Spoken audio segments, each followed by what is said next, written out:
Hi, my name is Mark Moss. I'm the head of hockey at the University of Birmingham, but also I'm the head of women's first team, head coach of women's first team. At the start of the season, I wanted to make sure that I was looking at developing individuals. That was one of our main goals. So when I spoke to Alex around his dissertation, we talked about how that he might be able to help.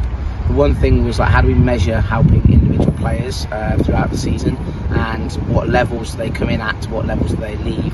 So I think the work that he's doing is going to be great for me to look at. In terms of background, Gene Coate and Wade Gilbert define coaching effectiveness as the integration of professional, interpersonal and intrapersonal knowledge. These are the three pillars of effective coaching.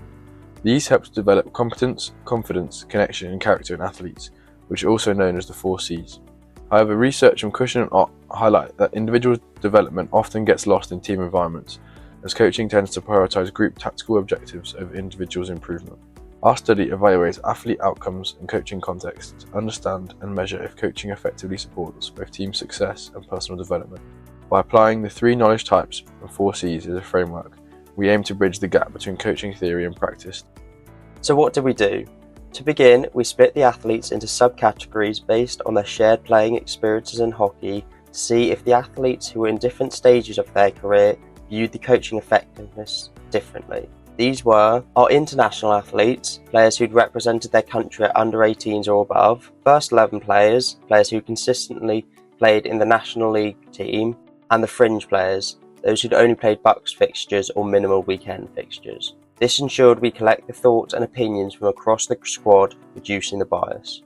We then conducted questionnaires and focus groups to provide a broader understanding of athletes' thoughts and feelings regarding coaching quality and its effectiveness for their personal development. Questionnaires were initially used as to collect a breadth of information for all the participating athletes. We followed Adams and Cox's framework to design our questionnaire aimed at evaluating the coaching quality of matchday coaching, team coaching, individual coaching, performance analysis, and skills coaching.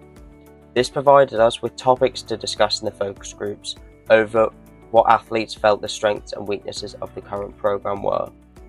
We then used Brown and Clark's thematic analysis to analyse our interviews, transcribing them into key quotes and reviewed them into themes. This will allow us to present collective ideas from all the athletes back to the coaches, making the best informed change benefiting all.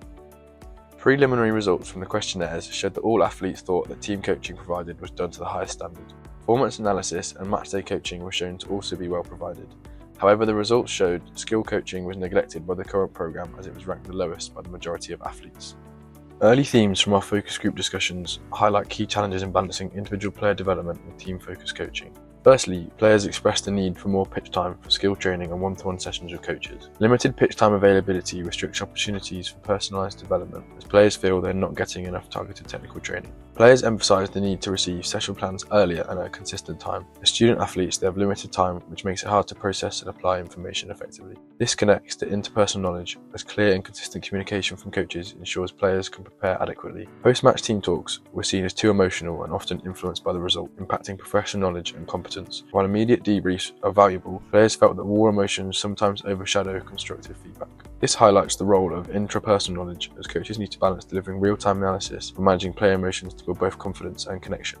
Based on our findings, we plan to suggest the following: increase available pitch time for skill training, ensure early release of session plans, adjust post-match team talks, saving detailed analysis for a more structured meeting a day or two later. Following these recommendations, the next step will be to present our findings to the coaching staff and discuss how they can be incorporated into the training program. We'll implement these changes over a 4-week informed intervention, allowing us to assess their impact in real time. This will help determine whether these short-term changes should be adopted as long-term strategies for optimizing individual and team coaching.